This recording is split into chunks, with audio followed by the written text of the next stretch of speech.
Številni menijo, da so elektronske sveče do okolja bolj prijazne kot parafinske. Vendar ni tako. Poglejmo, kaj se zgodi s posameznimi deli sveč. Vse slovenske sveče letos končajo v jeseniškem Plastkomu. Tam najprej ločijo elektronske, parafinske in steklene sveče ter nečistoče. Iz lončka elektronske sveče ročno izvlečejo notranji modul in potem iz njega odstranijo baterijo. Elektronske sveče so zato bolj škodljive, ker je v sami sveči nevarni odpadek, to je baterija. In sam lonček je narejen, so noter dodani kovinski težke kovine, ki pa jo lahko damo samo na sežig, v primerjavi z PVC svečo, ki je pridelana 100%.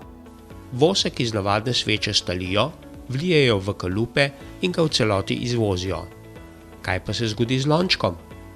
Same PVC lončke, ki jih zmeljemo, naredimo material, in sicer je ta mleti material, kot ga vidimo.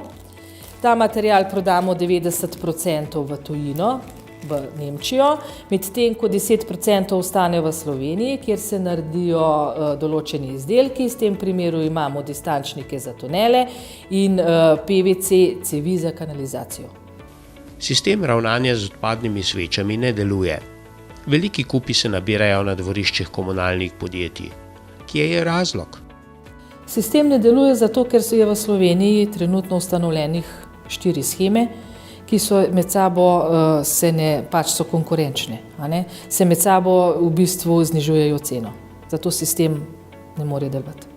Težave bomo odpravili, če bomo opustili elektronske sveče in prešli na samo eno shemo za ravnanje z odpadnimi svečami, menijo v Plastkomu.